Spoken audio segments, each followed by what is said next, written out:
Hi, and welcome back to People Watching. Today's subject is the paranoid personality.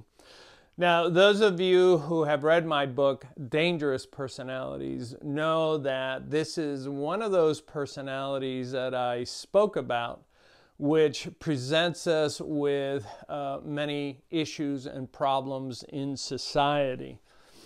Now, there's a lot of misconceptions about paranoia, and a lot of that comes from the movies that we've seen and so forth. But just to remind you that paranoia is a malady. And as all personality disorders, these individuals have traits that are inflexible, they are maladaptive, certainly, and they cause significant stress or psychological discomfort to others, and in fact may be problematic at work and in relationships. When we look at individuals that we think may be flawed of character, as I say in my book, the best thing to help you is to go through the checklist. These checklists are very robust, and they can help you to discern what may be just odd behaviors from behaviors that are problematic, that cause distress, and can affect both the individual who suffers from this malady as well as the people around them. The other thing you have to know is that anyone that has personality disorders needs help. They need medical help, not from you and I. They need help from individuals that are specifically trained to deal with personalities flawed of character. Now, most of us don't have access to medical professionals, and that's why I wrote the book. It was written from the perspective of those who have lived with or worked with or have been victimized by people with personality disorders. And of course, when we're talking about those, the paranoid personality really sticks out. So how do we identify these individuals? Well, the checklist in Dangerous Personalities begins with acknowledging that these individuals tend to be very suspicious, who always questions the intentions of others, and see evil or bad design in everything that they confront. And it's not an occasional thing. This is their perennial belief that the world is hostile, that they're surrounded by enemies, and that they are the only ones that can see that there's all this evil around them. They question even the most friendly of intentions. Something as simple as a good morning may be misperceived as, oh, that person is testing me, or they're just trying to poke me and so forth. So look first for individuals who are highly suspicious and who question the intentions of others. This perception that the world all around them is evil, that malice is intended for them, is something that we begin to see even as young as age 18, and it carries throughout life. And the way they talk about the world, that constant fear and apprehension that they have, eventually wears down the people around them. Because you don't see that fear, you don't have that apprehension, but this seems to be the only thing they talk about.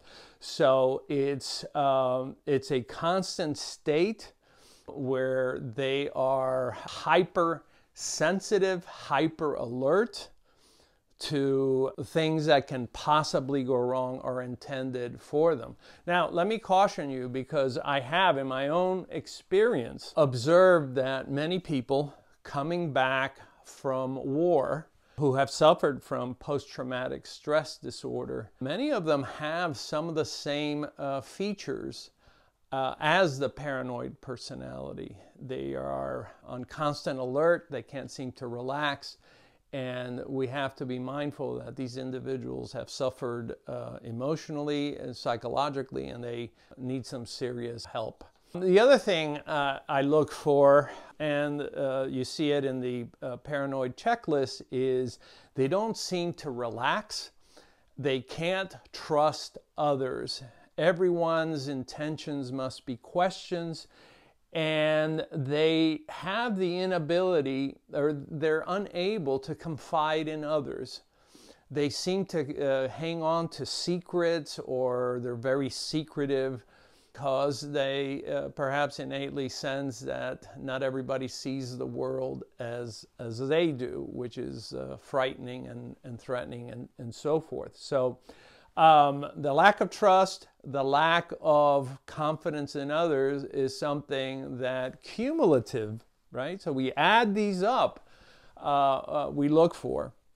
They also tend to be very argumentative. Now, I've known some people that just like to argue for the sake of demonstrating just how bright they are and so forth. But these individuals are prone to arguments, and that doesn't mean that they're not necessarily very logical. They argue their point of view, they argue their beliefs, and they do so adamantly. And what stands out is how often they become argumentative, how rigid they are in their thinking. You can present them with evidence, they don't care about evidence. They have beliefs. The minute somebody says, well, I believe, and then you see this inflexibility and the argumentation, now I'm starting to see traits of the clinically paranoid. And of course, that makes life hell for everybody else, because I don't mind hearing about somebody else's thinking and so forth, but I don't want every conversation to be an argument, and I certainly don't want someone to forcefully try to imbue me with their beliefs and the way they view the world, which is something the paranoid person does.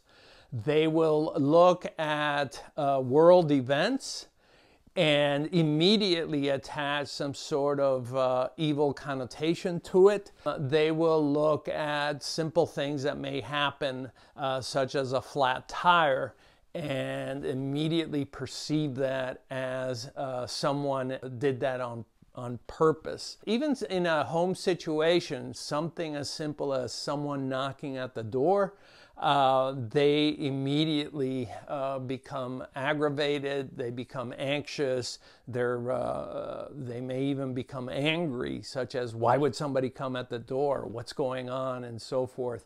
And they tend to view the simplest of behaviors on your part as malicious or being problematic, such as when you answer a phone call, and it may be a robocall, but they view that as suspicious. And they tend to act out in ways where they may follow you.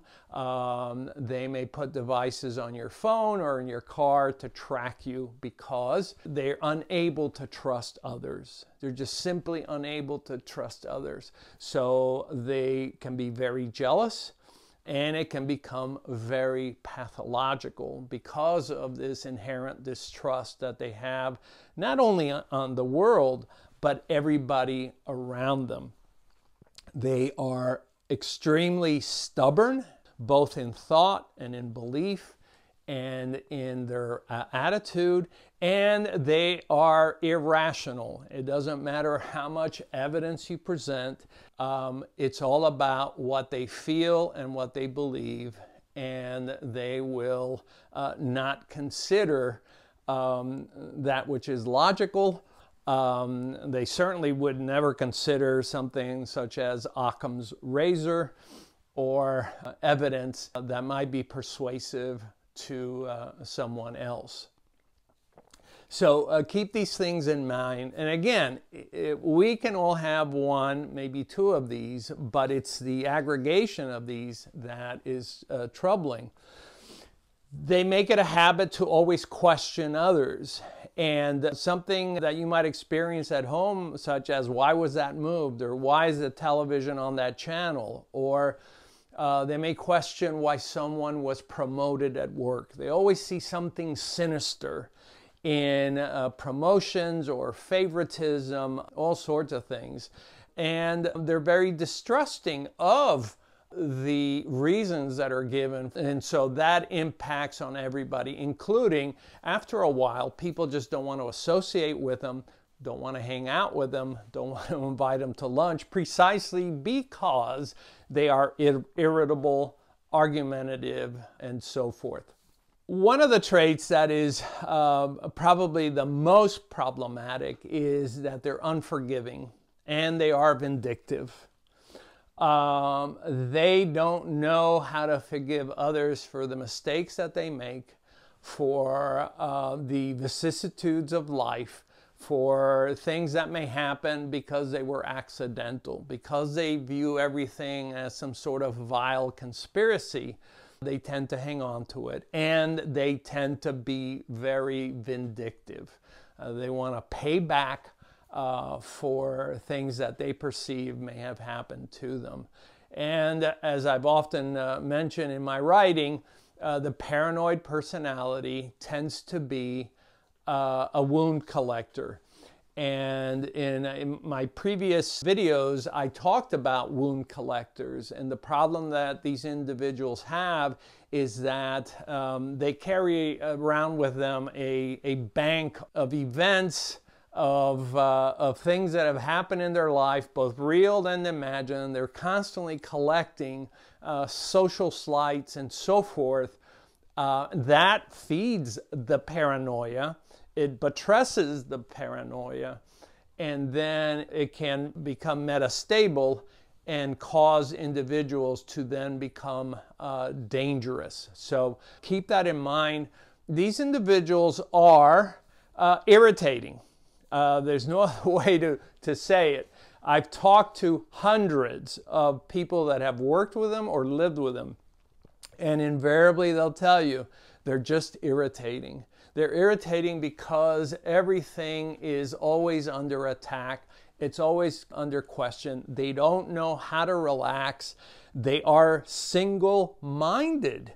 They may pick a topic, and it may be politics or religion or this group or that group or minorities, and they are constantly on the attack, single-minded in their pursuit of looking for grievances and things to talk about.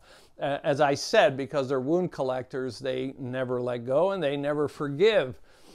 They see enemies everywhere, even in their children, even in their spouses. Those who struggle the most around them, who are trying to help them, they may often see as an enemy and question, why are you giving me this to drink? Well, it's hot. Why are you giving me this pill now? Because I'm leaving and normally you take it at 6, so I'm giving it to you now. Everything becomes something to question.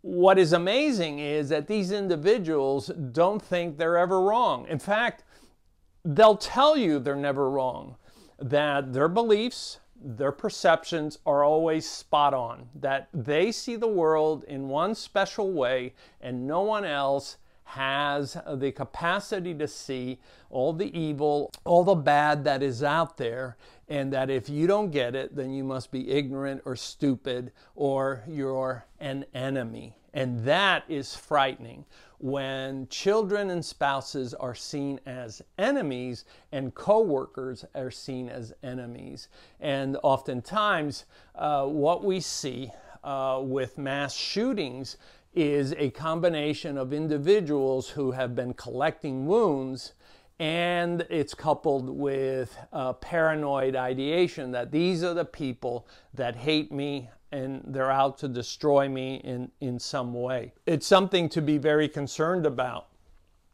Oftentimes, people at work will say, oh, he's such a know-it-all.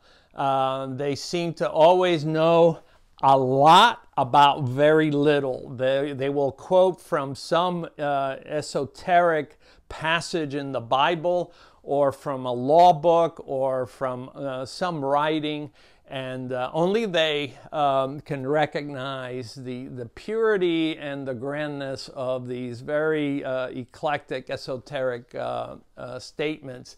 And they're always opinionated. So whether you live with them or work with them, will always come under attack because you don't have that perfect knowledge that the paranoid personality does.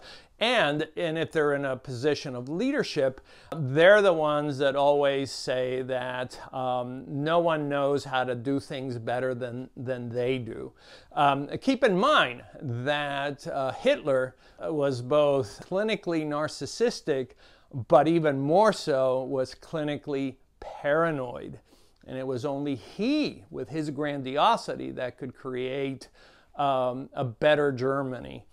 And so individuals who often are very opinionated, even though Hitler was a mere corporal in the Austrian army, they portray themselves as having this special knowledge and having this capacity to argue and question everything at all times. These individuals, as I said, need help. And the problem is that they're very reluctant to get help. The book can actually help you to identify those behaviors, which then you can present to a professional and say, please, I'm seeing these behaviors in my husband or my wife. They need help. So it can be useful in a therapeutic setting. The problem for society is that the paranoid personality tends to self-isolate, tends to make enemies because of their style of life, which is very argumentative, very questioning, very negative. So in a work environment, you'll find people that say, you know what, I can't stand working with this person. I'd rather leave than continue. From management standpoint, these are the people that will question everything management does. Because they see themselves as perfect and they see you as the enemy, there's always going to be friction. And it's difficult to explain what it's like to live with somebody like that. Fortunately, I've had the benefit of talking to people who have lived through that, and they literally walked on eggshells every day.